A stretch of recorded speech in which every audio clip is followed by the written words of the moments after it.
After the funeral, Edie roped off Calvin's half of the room.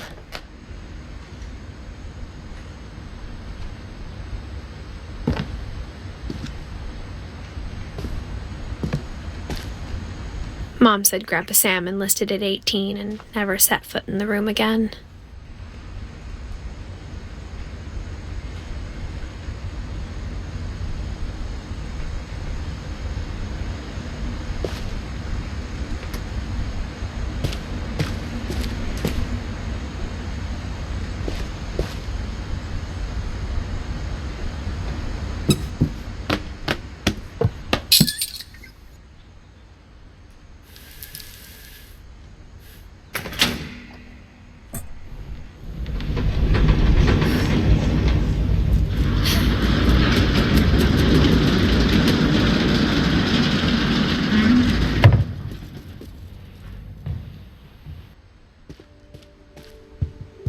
The passages were a pretty tight fit.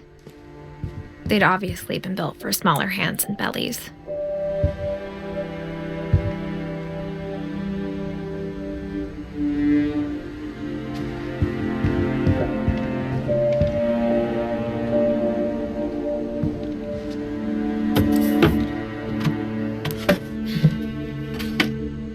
Growing up, I always thought of Barbara as a child star.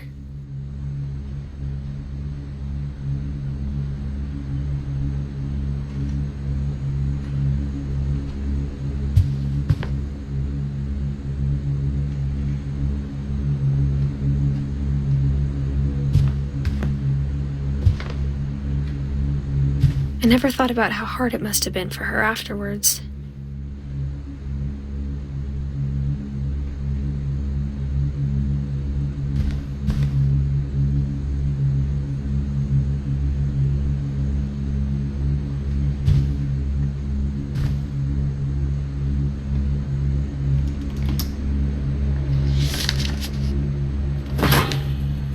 Of all the stories people wrote about Barbara's death, I'm surprised Edie saved this one.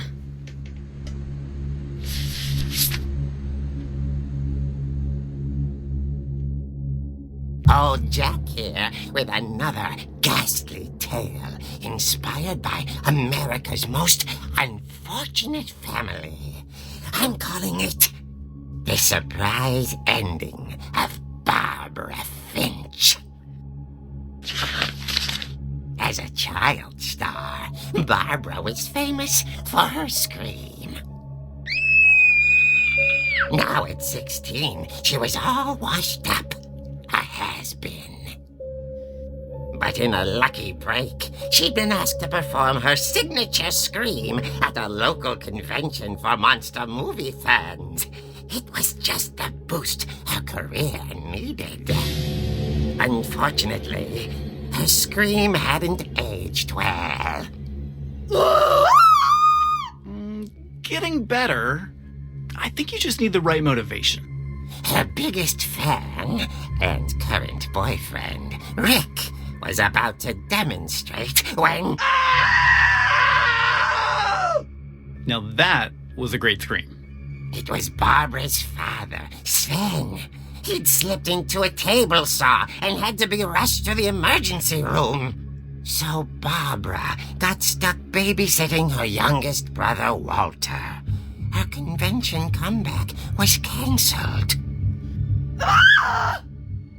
Okay, I'm hearing frustration, but I'm not hearing terror. What if I tried... A gang of hoodlums in Halloween masks have been terrorizing Orcas Island tonight. Police are urging residents to... That came from the basement. You're right! Also, I loved your delivery on that. Why is your basement door locked? Because my dad likes making puzzles and secret passages. There's a key hidden in the music box. The secret is to keep winding and winding until finally the key pops out. Thanks, babe. I'll be back in a sec.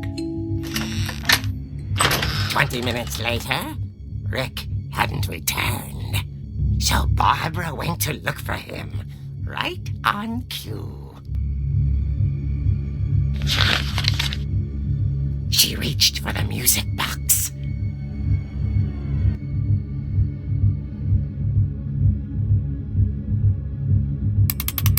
and as she wound the key, she listened for Rick, but the house was silent.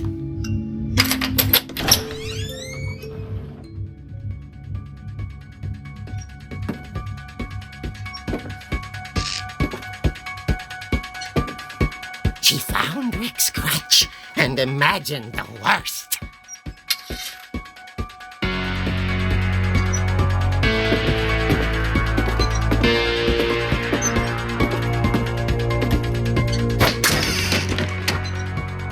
The gang's leader is the infamous Hookman killer, Dr. Carl Hamill, who impaled and then ate his family 10 years ago tonight.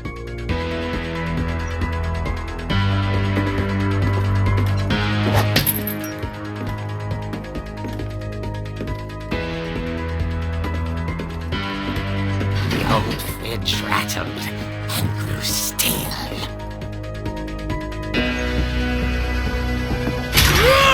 Oh dear!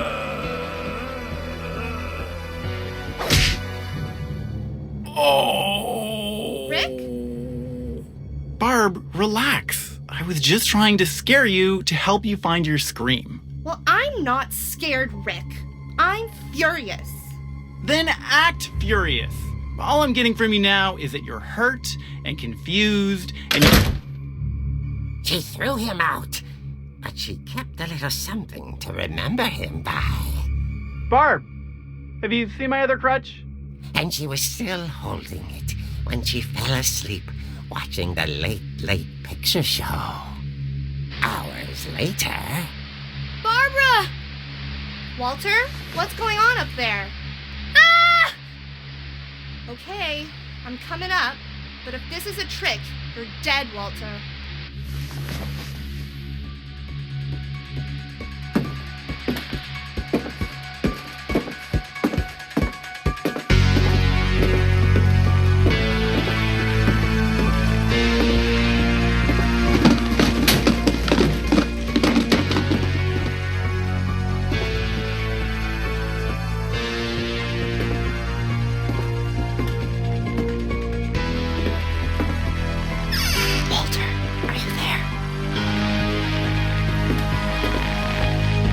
Walter had vanished, but his bedside radio was still on. Orcas Island police describe the man as 6 feet tall, with a steel hook for a hand. Residents are urged to lock all doors and windows and notify the police of any suspicious activity. Barbara turned, saw the hookman, and was speechless. He was quite smashing.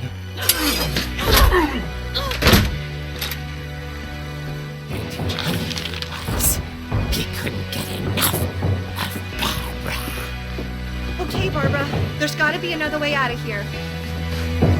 That night, she played her part beautifully.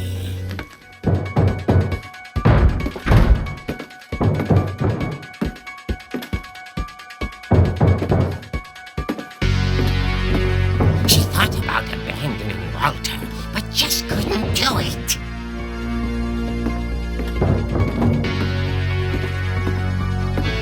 Molly's door hadn't been opened in years. The hinges groaned.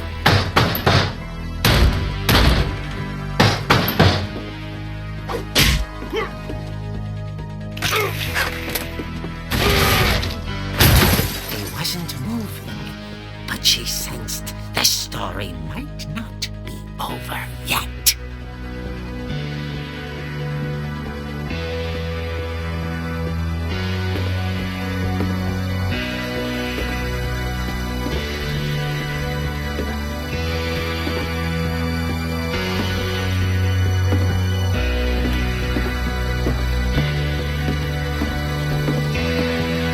The hookman had vanished.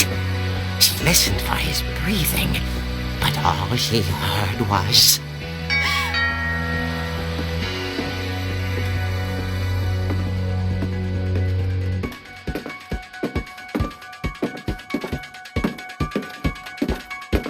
Someone at the door was dying to speak to young Barbara. At the door, she heard whispering. was coming from inside the house.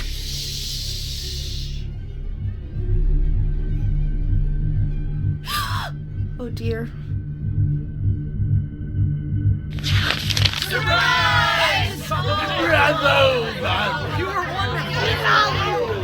monsters had come to surprise her.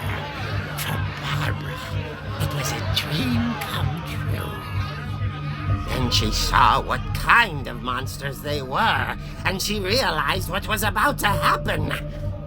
She was going to be famous. And with her final breath, Barbara Finch gave the performance of her life.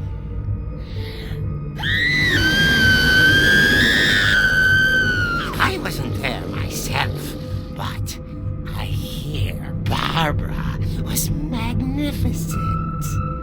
Poor girl. She had a taste for stardom. But unfortunately, so did her fans. Of course, the police blamed it all on poor Rick, who disappeared the same night. And little Walter, hiding under his bed the whole time. He took it all pretty hard, but that's another story. As for Barbara, tucked inside the music box is all they ever found of her. Her ear. Now that's what I call a real eerie tale.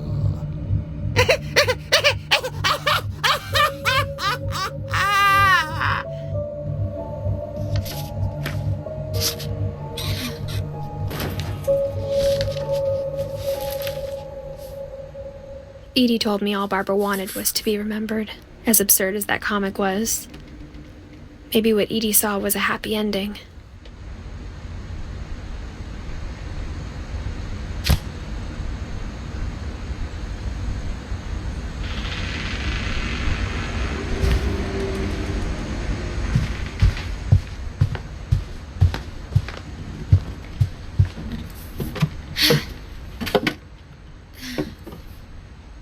I guess now I know why Mom didn't like me playing with the music box.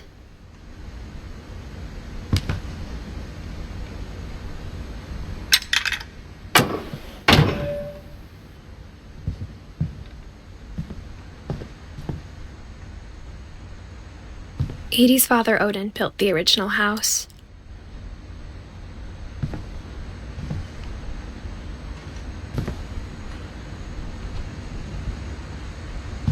Whenever people ask me about my family, the first thing they always want to know about is Barbara.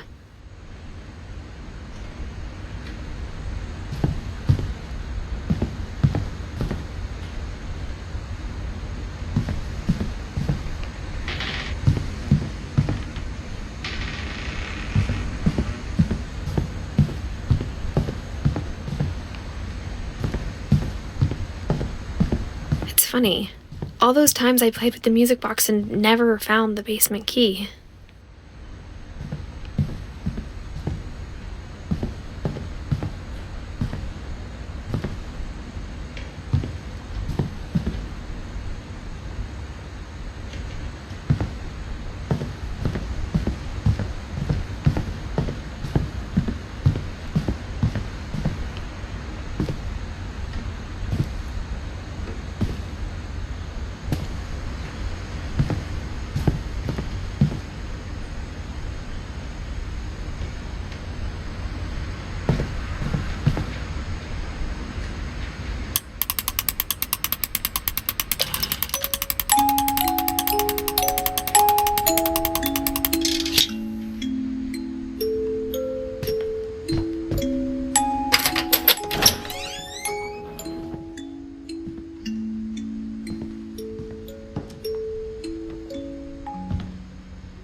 Mom said the basement was off limits, unless I wanted another tetanus shot.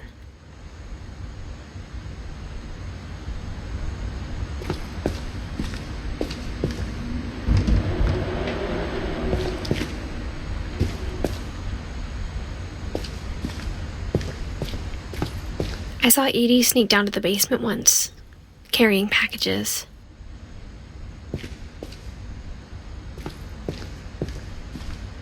I thought maybe she was hiding presents.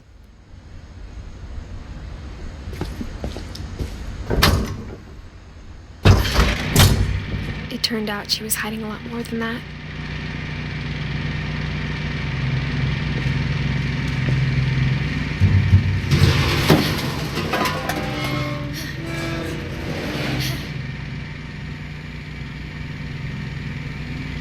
I remember asking Mom once about where Walter had gone.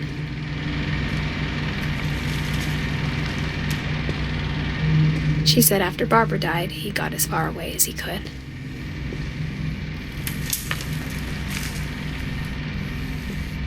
If there's a pattern in all these stories, I think it's that none of us has gotten very far.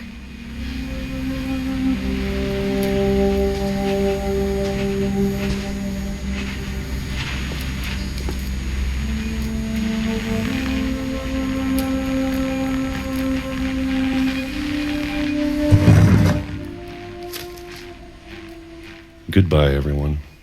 I can't believe I've been down here for 30 years. On that first day, after the shaking started, I didn't think I'd survive a week.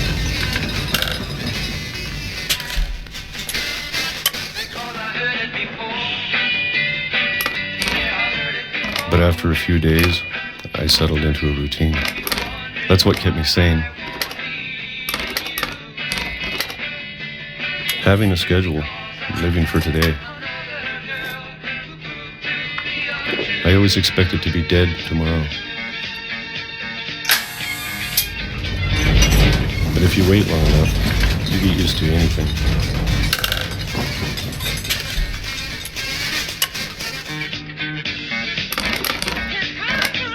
Even a monster on the other side of the door starts to feel normal. Almost friendly.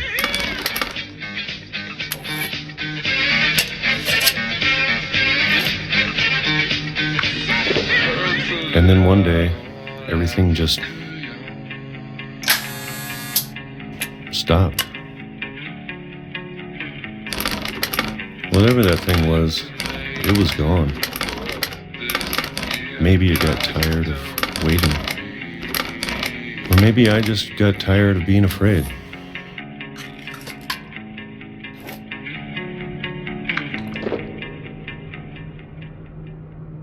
It's been a week now. The longest in 30 years. I'm done waiting.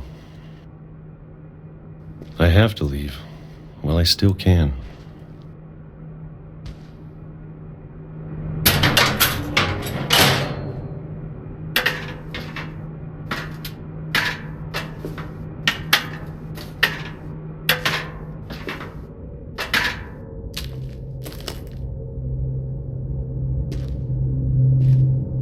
I know it's out there, somewhere.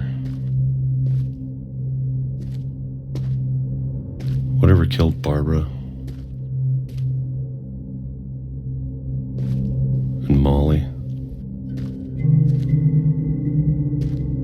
and Calvin.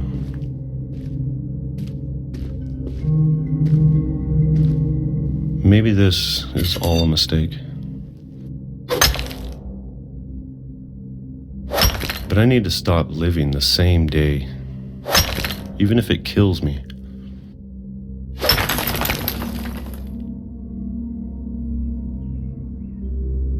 Whatever's out there, I want you to know I'm ready for it. I'm going to appreciate all of it, especially the food.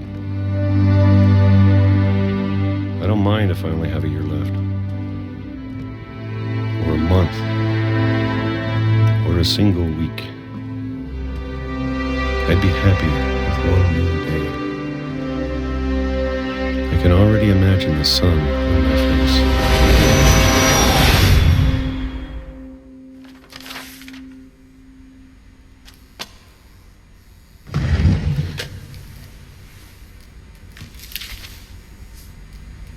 Walter died when I was 6.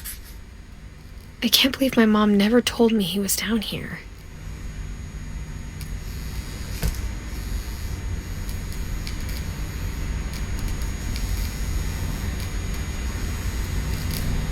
I'm sure my mom was trying to protect me.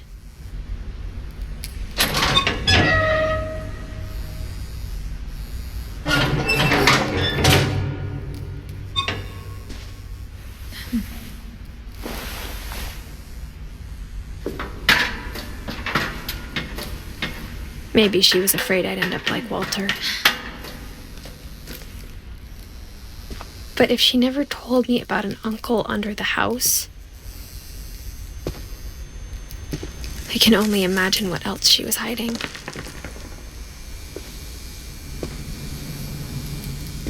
I don't want to make the same mistakes she made.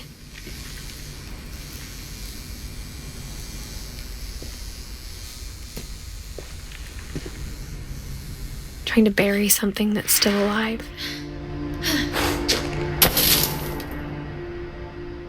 Now that there's only one of us left, or maybe 2, I thought it was time I heard the stories for myself and found out what happened to everyone else. But now I'm worried the stories themselves might be the problem. Maybe we believed so much in a family curse, we made it real.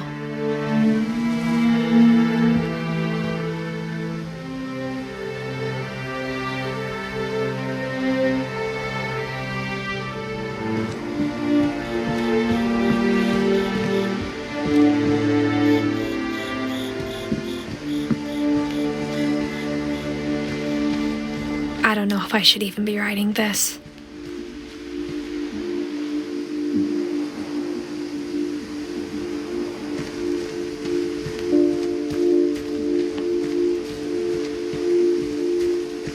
Maybe it'd be better if all this just died with me.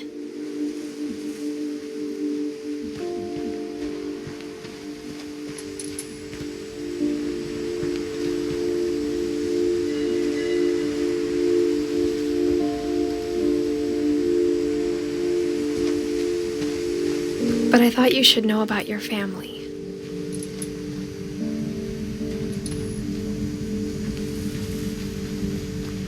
And the history you're a part of.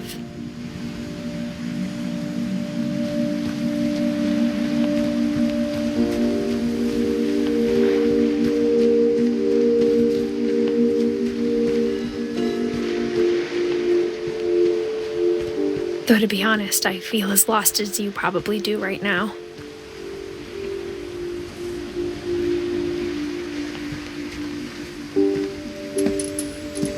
I think the people in these stories believed them, for what that's worth.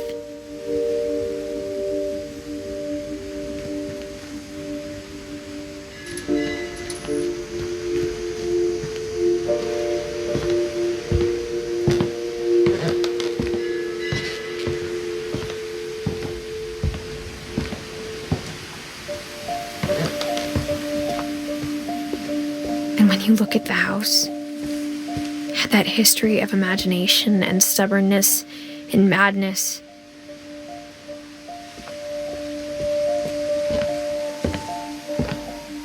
Any of it seems possible.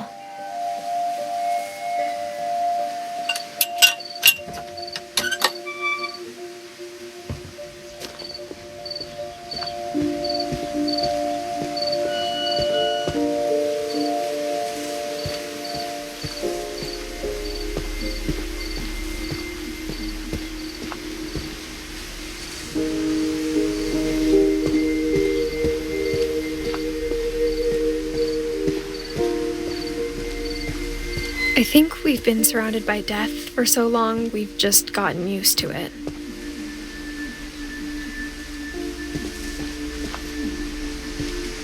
What kind of family finishes building a cemetery before starting the house?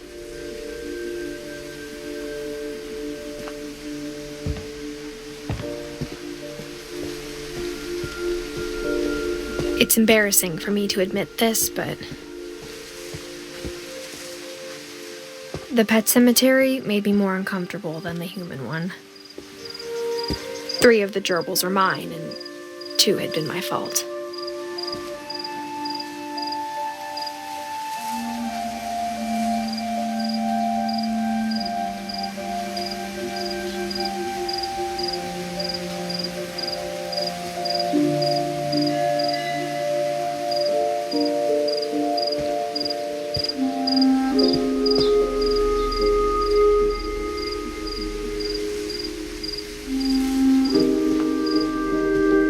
Sven built the house, but it was Edie who designed the cemetery.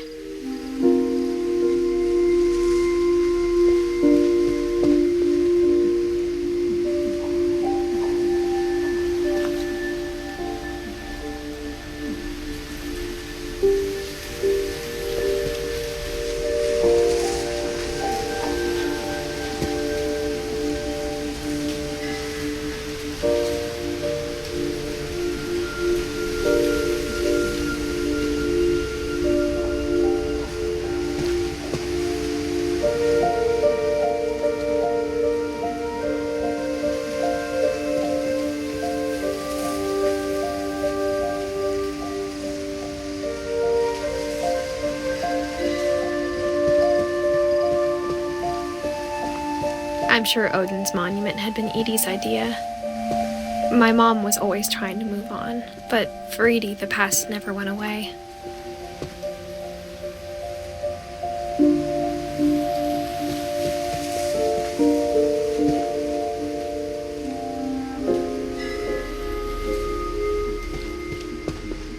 She could see it poking out of the water at low tide.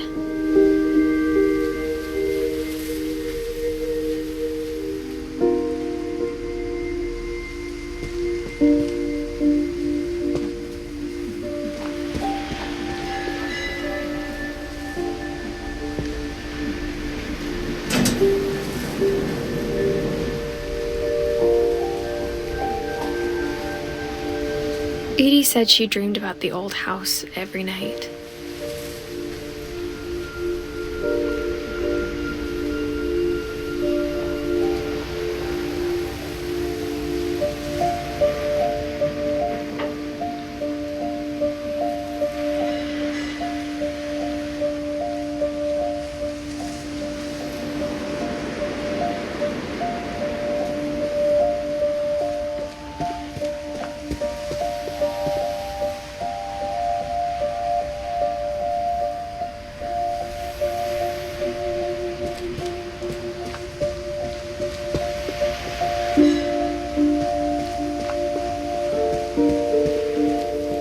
Edie's side was always easier for me to understand.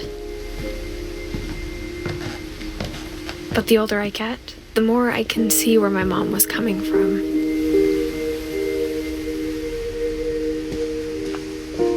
Her dad had been pretty strict, but it wasn't enough to save her brothers. She was just trying to do better.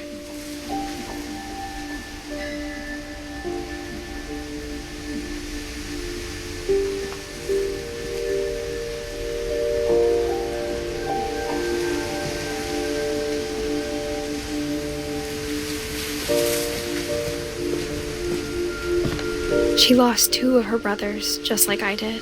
I get why she tried so hard to protect us.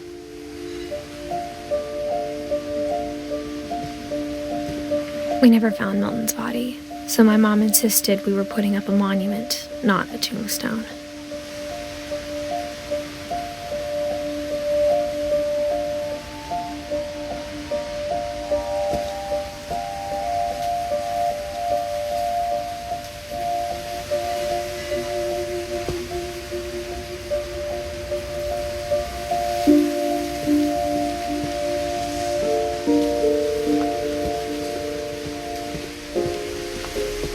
There's so many things I wish I could ask my mom now. Part of me thinks this is what she wanted all along. For me to come back someday. and find everything out for myself.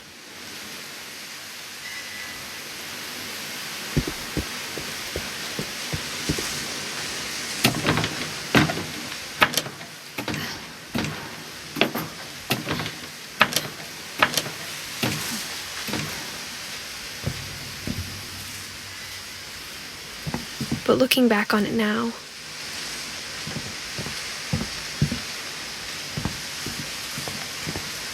if she told me there was going to be so much climbing,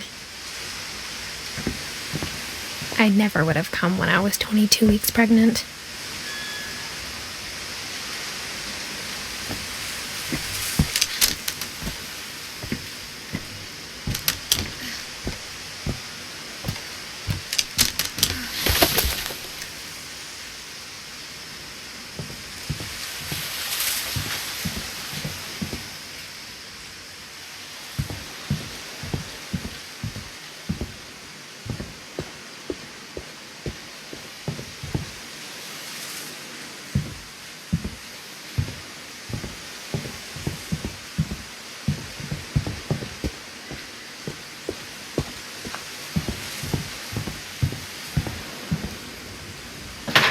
I never met Grandpa Sam, but I think he and my mom had a lot in common.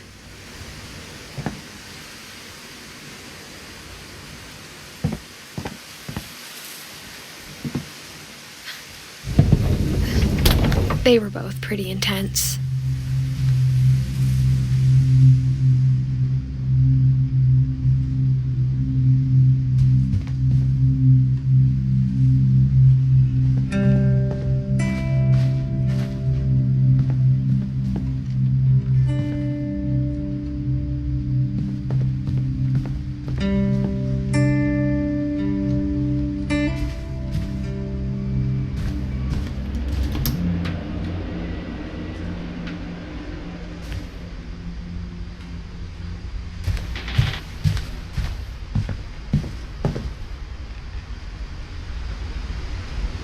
Instead of hiding from death, Sam seemed to go out of his way to meet it.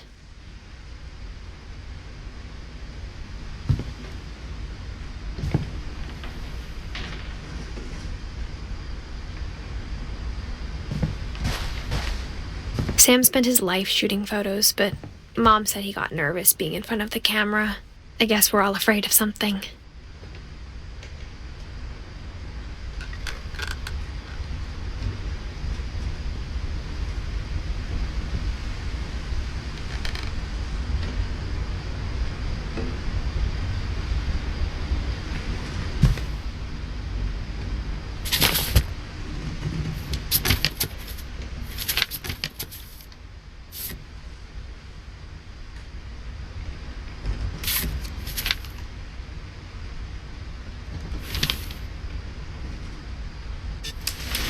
Dawn, I promise, you'll never forget this weekend. Yes, sir. These memories are gonna last a lifetime. What? Am I gonna have to shoot anything? It's a hunting trip, Dawn. Perfect. It's gonna rain the whole weekend, isn't it?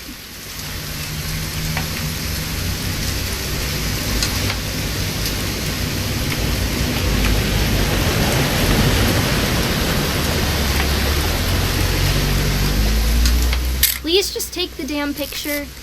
Hey, language.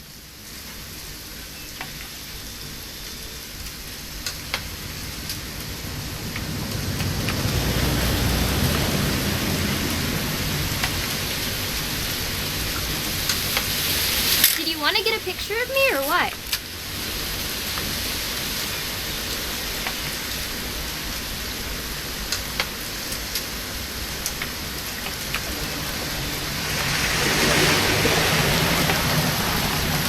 I will never forget this weekend, Dad. That's the spirit. Okay, got it. I'm gonna take some pictures, okay? Just be careful. That camera's older than you are.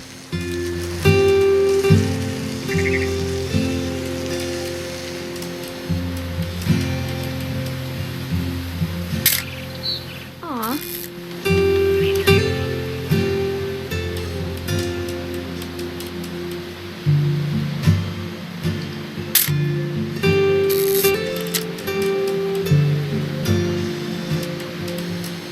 Dad, it's starting to clear up. Still freezing, though.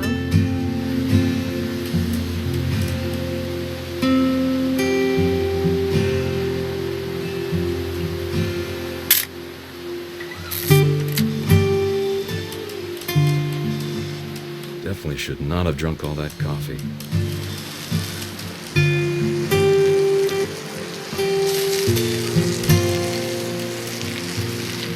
Nothing quite like being outside. Hey! That's a keeper. Hold still while I take a picture of you. I'm just saying, I'm not always gonna be here, Dawn. You'll need to remember this stuff, if you want to survive. I'll be fine, Dad. You know who else thought he was gonna be fine? Some guy who died. Dawn, I'm being serious. I know, Dad. You're always serious. Doesn't being out here make you want to chill out? Well, to tell you the truth, I haven't been out here in 20 years.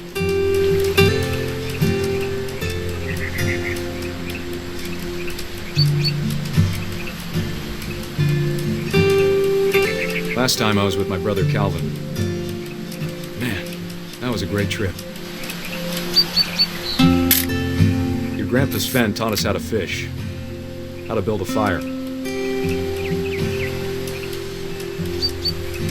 We found an old logging trail. There were deer everywhere. I bet if I could remember where that trail was, we'd spot a buck for you in no time. Give me a minute to check the map.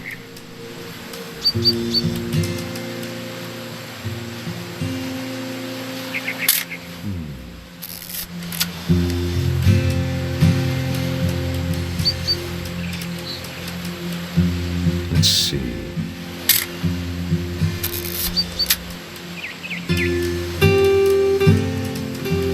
Maybe. Dawn, don't you think you could find something more interesting to photograph? Or was it?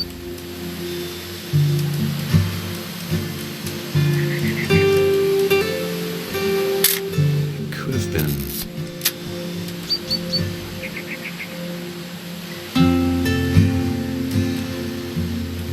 Dad! Good eyes, Dawn.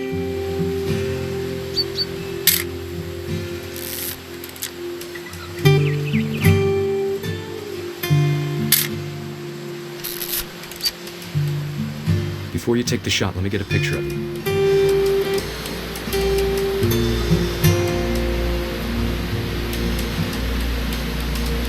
Dad, I... Just breathe. Turn off your imagination. Focus on your target. Let me get behind you. Do I have to do this? Dawn, you don't have to do anything. But if you want to survive, you'll need to be strong. Great shot, Dawn!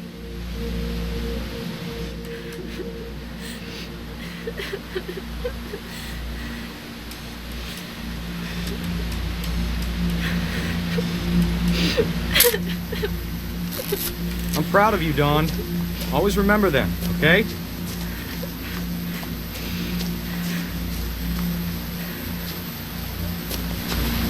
Dad, it's twitching. I think That's it's totally so- normal, Dawn. Just focus on the camera. Try not to think about... Dad!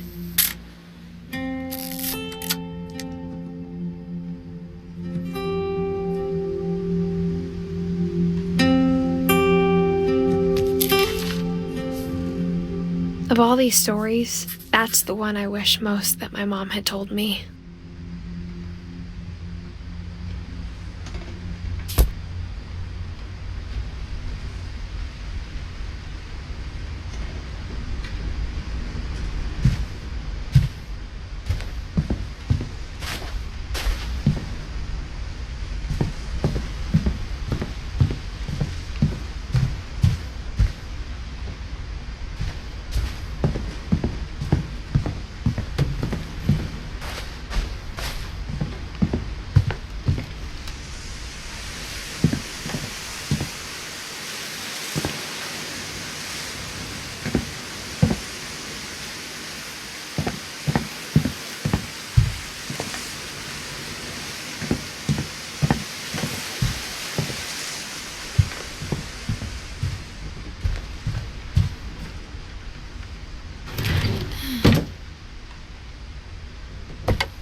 After Sam died, my mom and Edie got really close. They'd both lost a lot.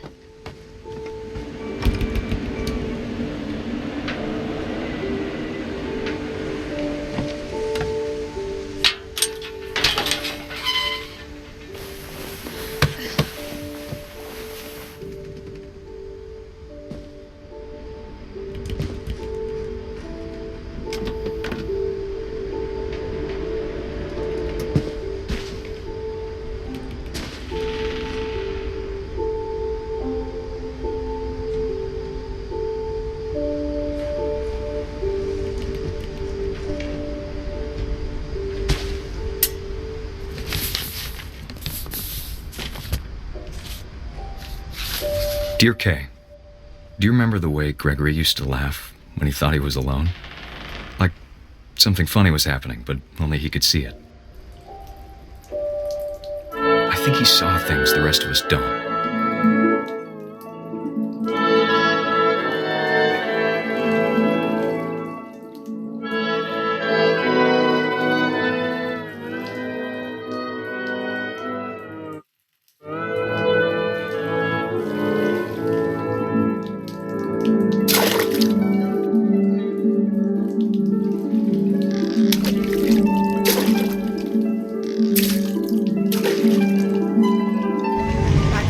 Gregory, it's time to...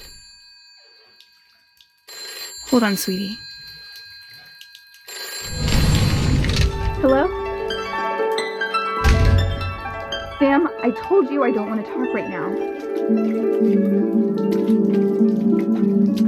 I wonder what he saw.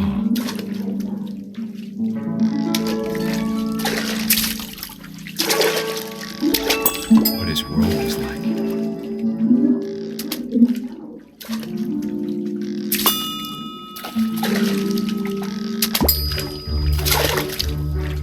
He reminded me so much of Calvin. Lost in his imagination.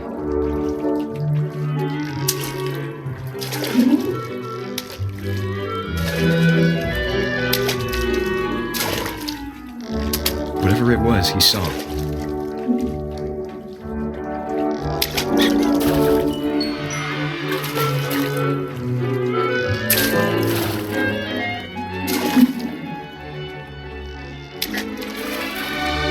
It sure made him happy.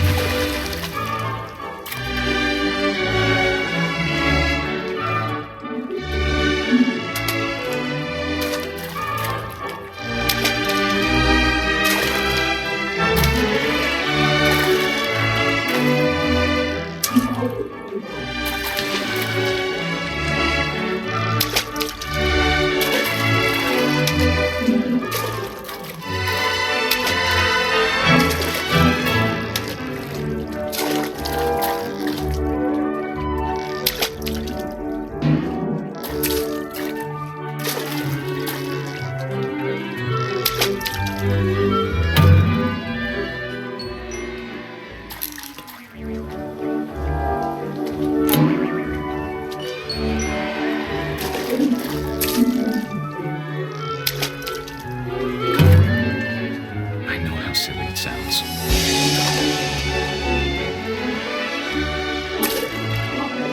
But I worried about a baby being too happy. But I could feel him slipping away. Sorry about that, Gregory. I know you did everything you could. Maybe if I hadn't called that night. Damn it. Hold on, I don't want Gregory to hear this. I wish he could have told us about the world he saw.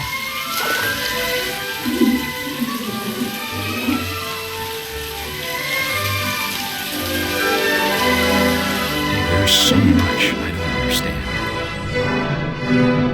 about Gregory, about everything.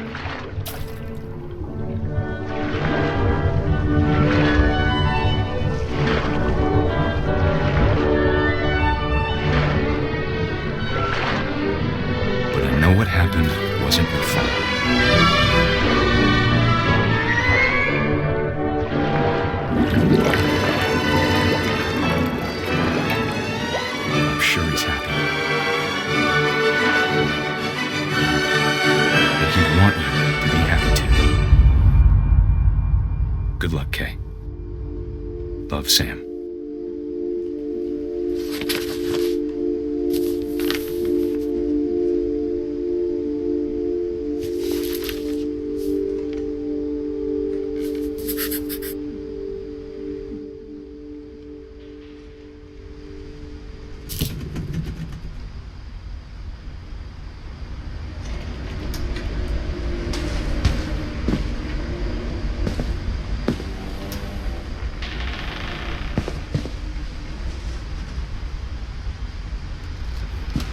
I can't imagine my mom ever writing poetry, and yet...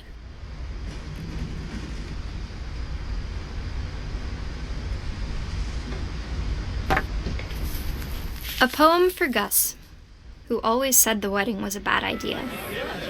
Our father never hit us kids, at least not very hard, before the day my brother said with teenage disregard that he'd be dead before he'd see a wedding in our yard.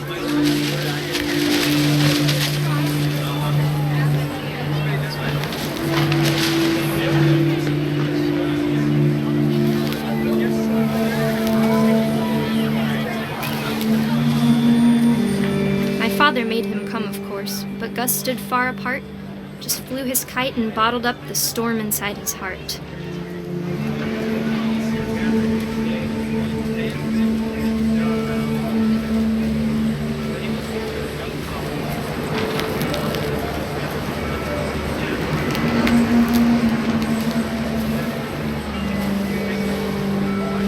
I tried to talk him out of it, but though he'd never met her, we don't need a stepmom, were the words that I now remembered. pronounce you husband and wife. Make his bride.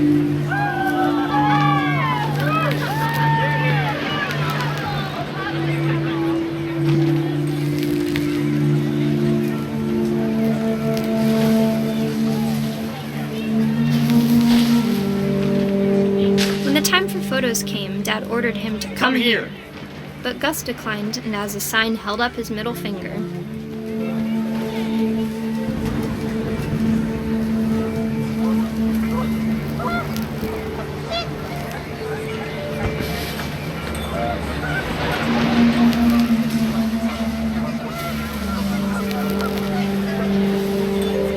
The wind picked up, and panicked geese appeared and quickly went. But all the humans did that day was go inside the tent.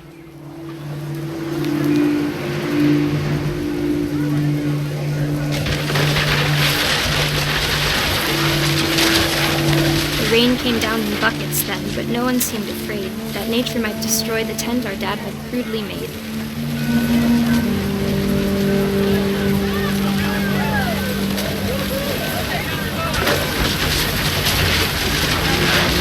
The thunder sounded much too close and full of angry power, but all my father said to this was, "Make the music louder."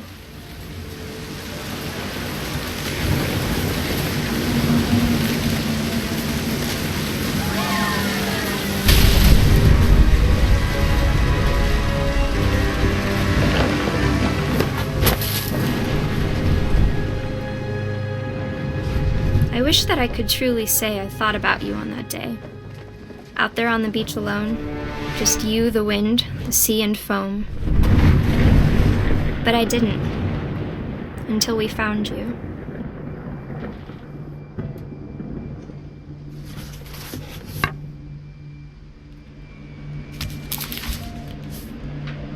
She never talked about him, but Mom told me once if I was a boy, they were going to name me Gus.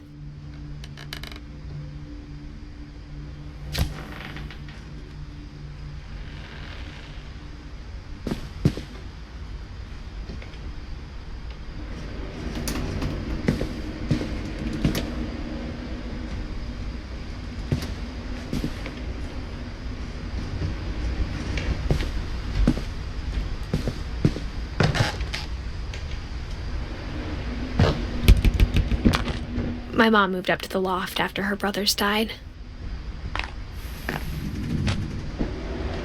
At the time, it was as far away as she could get.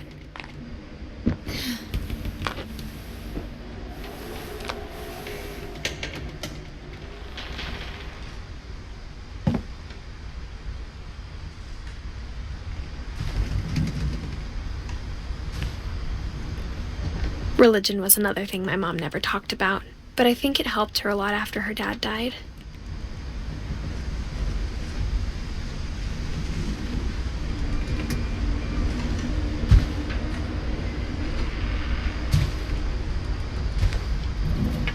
My mom moved to India a week after graduation and got a job teaching English.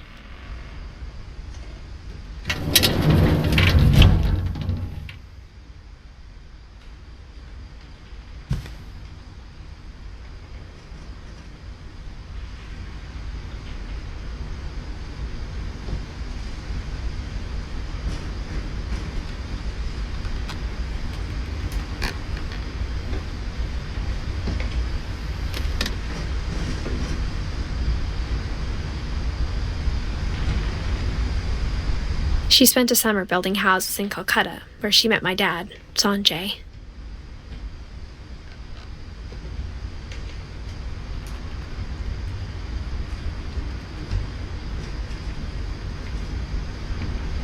Louis was born a year later.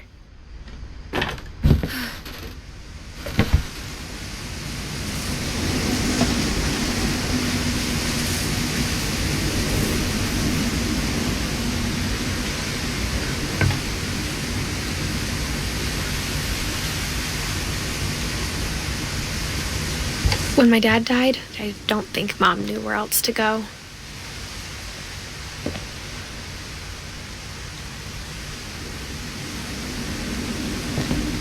I'm sure Edie was happy to have her back.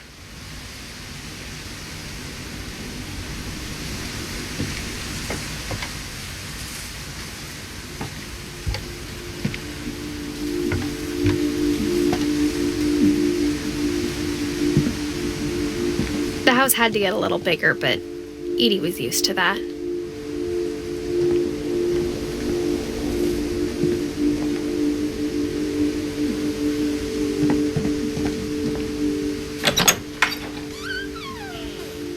And for a while, things were good, almost normal.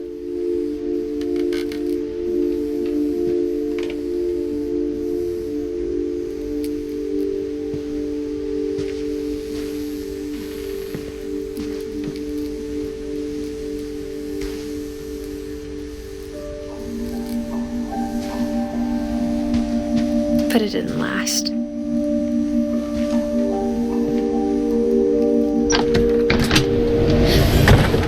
The beginning of the end was Milton's 10th birthday, when Edie gave him a castle.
Edith Finch in The Magic Paintbrush.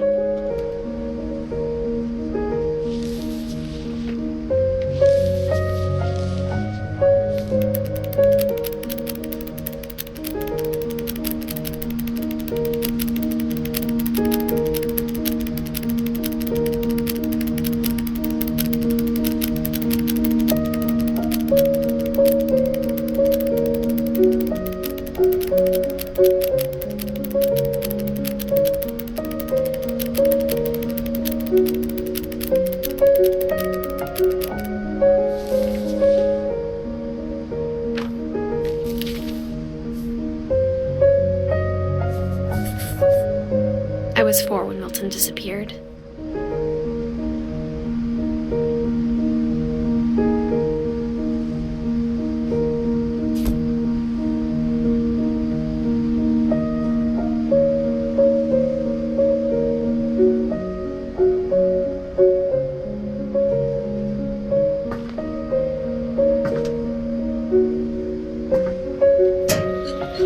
Mom spent months searching for my brother. Then she sealed the doors.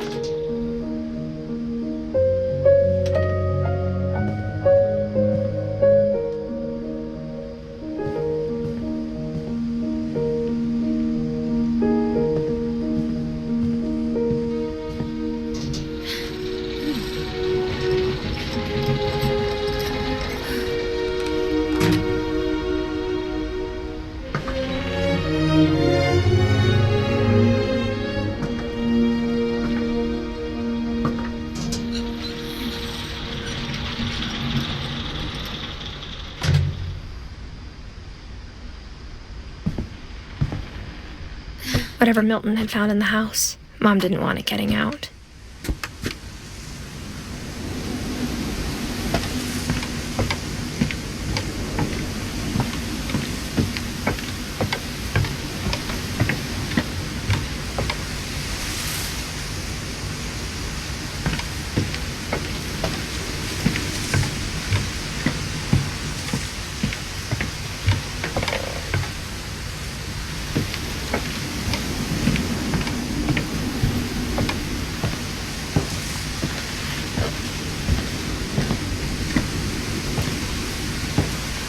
Mom definitely blamed Edie, but I think Louis blamed himself. After he graduated, he just spent more and more time in his room, until Mom got him a job at the cannery.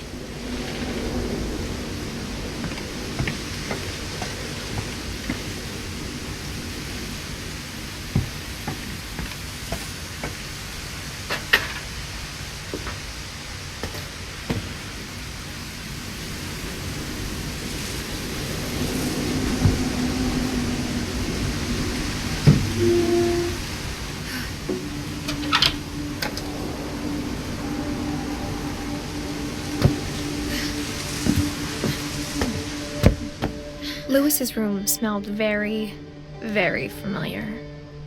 That part of him lived on.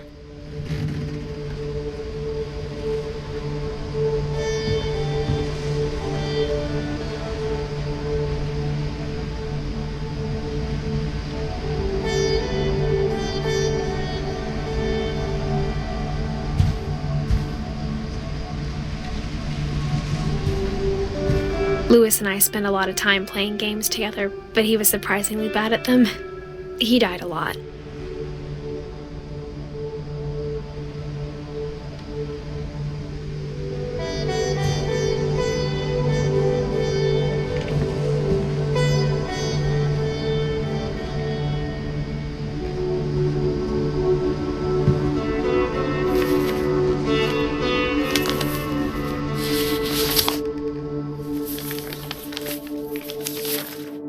Dear Mrs. Finch, as Louis's psychiatrist, I can understand your desire for an explanation. As I see it, the trouble began in January, shortly after we convinced your son to seek treatment for substance abuse. Newly sober, I believe Louis first noticed the monotony of his daily life.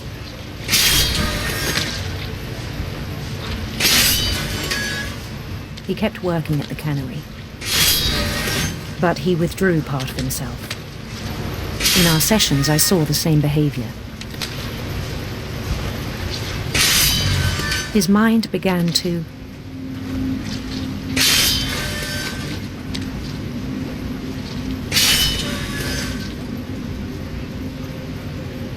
wander.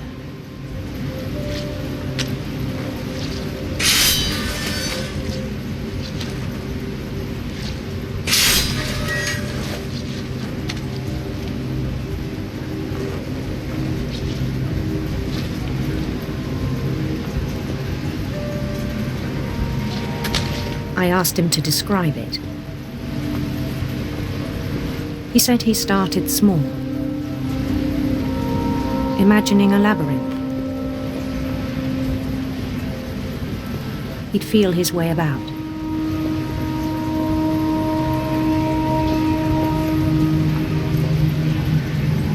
Then something moved. Bats. And toads.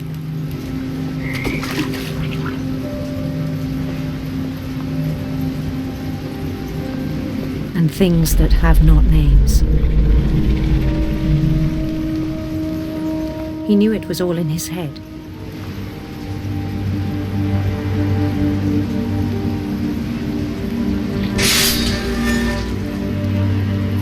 But he took it very seriously.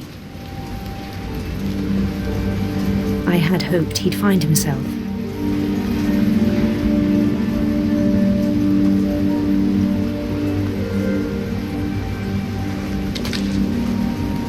But he found something more. I worried about him then, daydreaming at the cannery.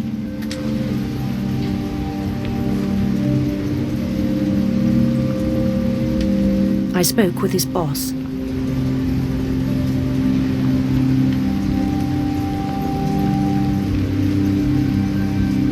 But he said Lewis had become a model employee.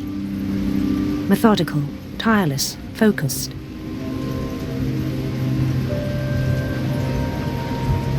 Like a whole new Lewis. So I let him go on.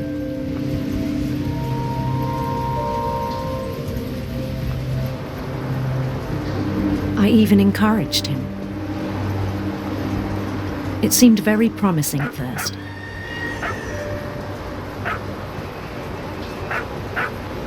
He told me he'd made a new friend.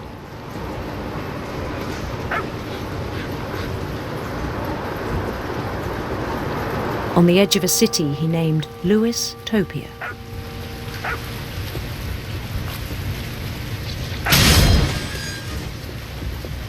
He built the city up slowly, brick by brick. Then he made musicians.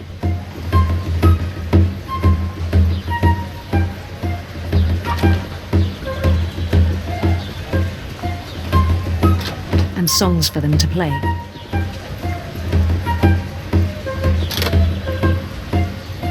He talked about starting a band.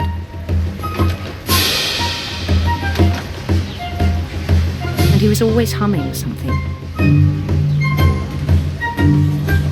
Every day his imagination grew stronger.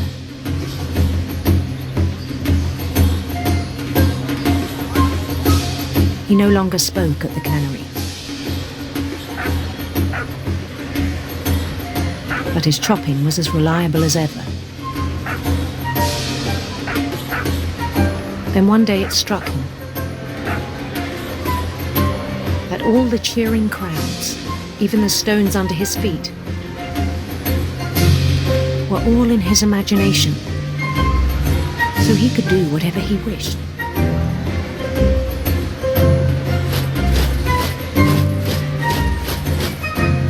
He held an election for mayor. And he won.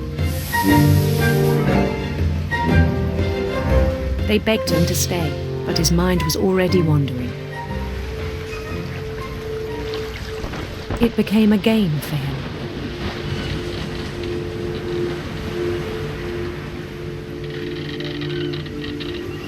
He'd conquer a city, then immediately push on.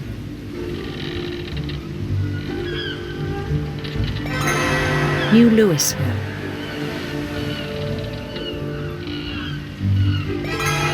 St. Louis. He started drifting away from our reality.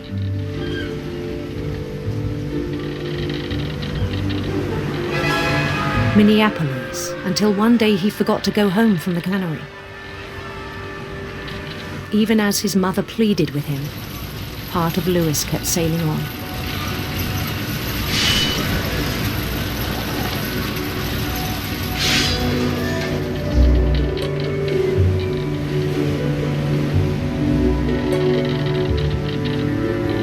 In Lewisburg, he heard rumors of a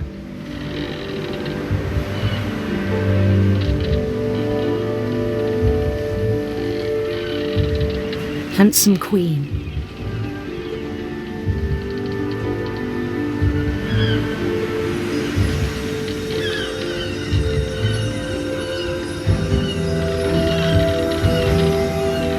The queen was on her own quest for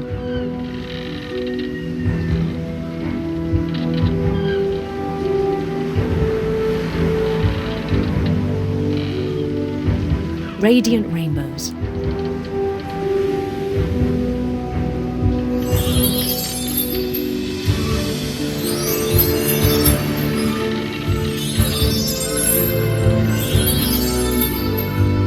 He followed the sound of her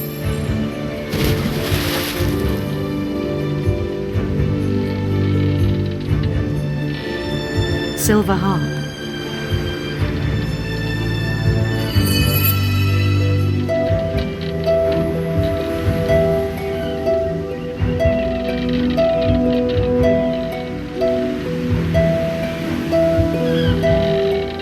His chase led him to a golden palace east of the sun and west of the moon.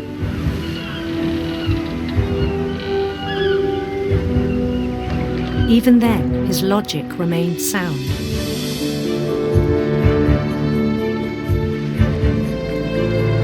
He knew the world was all in his imagination.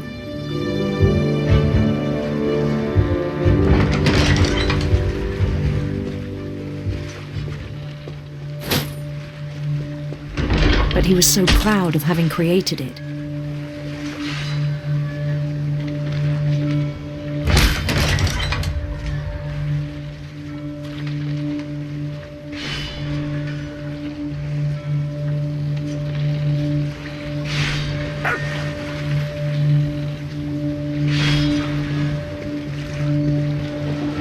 In his own eyes, he'd become something greater than a king.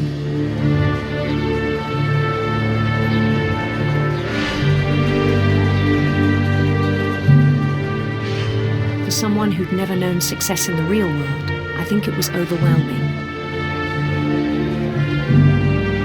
And then it struck him that the real Lewis was not the one chopping salmon, but the one climbing the steps of a golden palace.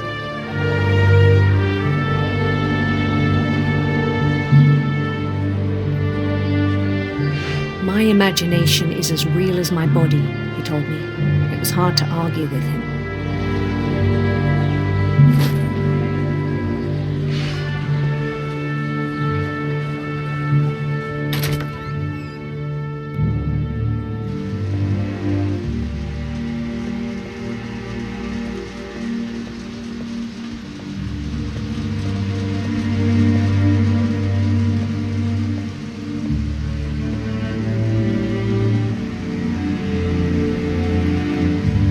Began to forget the world we know.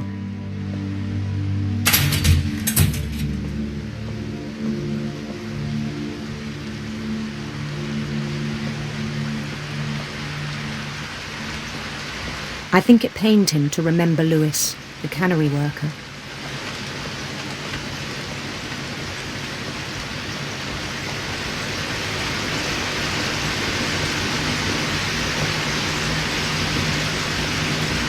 He began to despise the man with a royal contempt.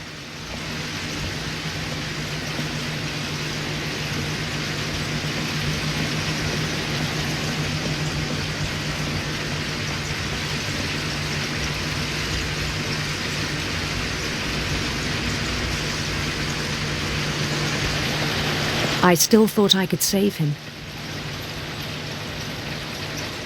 Even after he said he was being crowned king over all the lands of wonder.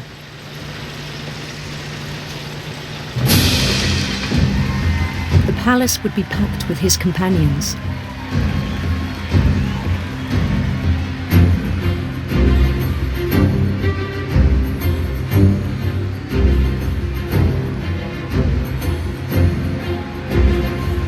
Including the wise Calico who'd insisted on inviting him.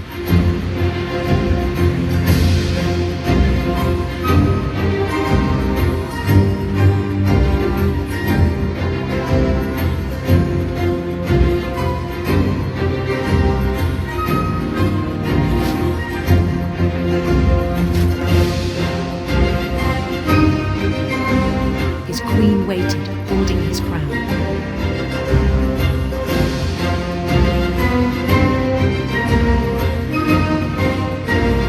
There was only one thing left to do.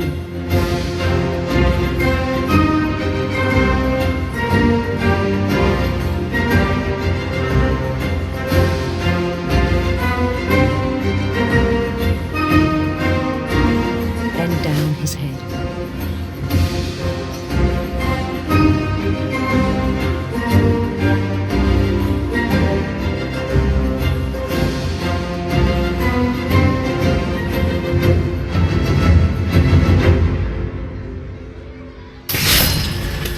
I think you know. Mrs. Finch, your son was a kind man who will be missed by all of us who knew him.